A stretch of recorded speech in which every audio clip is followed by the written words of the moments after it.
व्यास मंच पर विराजमान पूजनीय गुरुजनों एवं प्रिय श्रोतागण, सादर प्रणाम। आप इस चैनल पर श्री रामचरितमानस की चौपाइयों का सरल अनुवाद सुन रहे हैं। ये कथा मनुष्य को पवित्र करने वाली है और कल्याण प्रदान करने वाली है। आगे की कथा सुनिए, लाइक भी करें, शेयर भी करें और कमेंट भी करें। मंगल भवन अमंगल हारी, द्रवहु सुदशरथ अजिर बिहारी। सखा बचन सुनी बिटप निहारी, उमगे भरत बिलोचन बारी। करत प्रणाम चले दो भाई, कहत प्रीति सारद सकुचाई। हर्षहि निरखी राम पद अंका, मानहु पारसु पायउ रंका।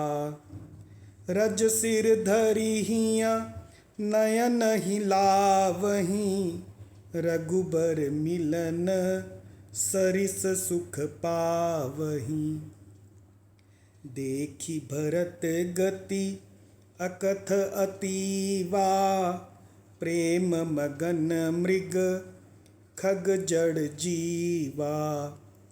सखहि सनेह बिबस मग भूला, कहि सुपंथ सुर बरसहि फूला। निरखि सिद्ध साधक अनुरागे, सहज सनेहु सराहन लागे। होत न भूतल भाव भरत को, अचर सचर चर अचर करत को।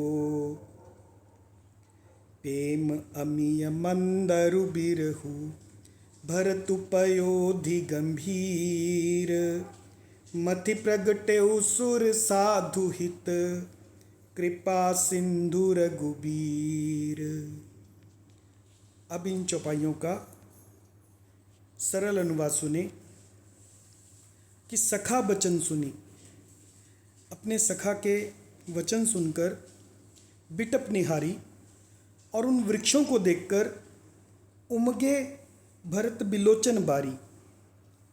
उमगे यानी उमड़ आए भरत जी के बिलोचन यानी नेत्रों में, बारी यानी जल। जल भराया भरत जी के नेत्रों में। करत प्रणाम चले दो भाई, और दोनों भाई प्रणाम करते हुए चले, भरत और शत्रुघ्न। कहत प्रीति सारद सकुचाई, और उनका जो प्रेम है, प्रीति है, उसका वर्णन करते हुए सारद यानी सरस्वती जी भी सकुचा रही हैं। हर्षहि निरखी राम पद अंका, हर्षहि यानी प्रसन्न हो रहे हैं, निरखी यानी देखकर, राम पद अंका राम जी के चरण चिन्हों को देखकर दोनों भाई ऐसे हर्षित हो रहे हैं। मानहु पारसु पायउ रंका, जैसे रंक ने यानी दरिद्र ने मानहु पारस पायउ, जैसे पारसमणि प्राप्त कर ली हो। रज सिर धरी, और वहाँ की रज यानी मिट्टी को, धूल को सिर पर धारण करके, हिय नयन हिलावहीं, हृदय और नयन पर लगाकर, नेत्रों में लगाते हैं। रघुबर मिलन सरिस सुख पावहीं, और उस धूल को अपने हृदय और आँखों पर लगाकर रघुनाथ जी से मिलने के समान सुख पाते हैं। देखी भरत गति अकथ अतीवा, भरत जी की गति यानी दशा को देखकर, जो कि अकथ है, अनिर्वचनीय है और अतीवा है।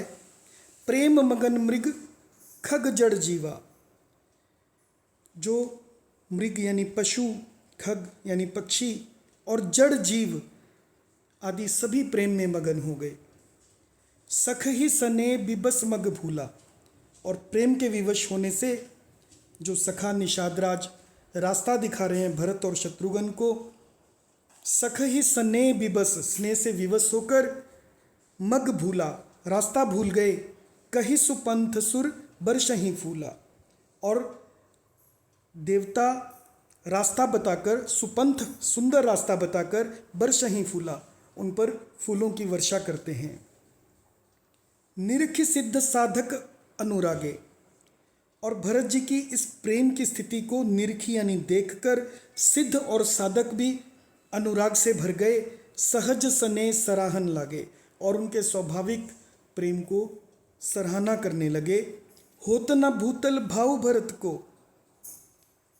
और कि कहने लगे कि इस पृथ्वी तल पर भरत का जन्म ना होता। होत न भूतल, भूतल यानी पृथ्वी पर, भाव भरत को, भरत जी का पैदा होना नहीं होता। अचर सचर चर अचर करत को, तो जड़ को चेतन और चेतन को जड़ कौन करता। प्रेम अमीय मंदरु बिरहु, प्रेम अमीय यानी प्रेम अमृत है, और श्री राम जी का जो विरह है, मंदरु विरहु, वो मंदराचल पर्वत के समान है। भरत उपयोधि गंभीर, और भरत जी गहरे समुद्र हैं। मथि प्रगटे सुर साधु हित, सुर यानी देवताओं और साधु के हित के लिए इसका मंथन करके, इसको मथ कर सुर और देवताओं के हित के लिए इस प्रेम को कृपा सिंधु रघुवीर, कृपा सिंधु, कृपा के समुद्र श्री रामचंद्र जी ने देवताओं और साधुओं के हित के लिए इस भरत रूपी गहरे समुद्र को अपने विरह रूपी मंदराचल से मथकर यह प्रेम रूपी अमृत को प्रकट किया है। जय सिया राम।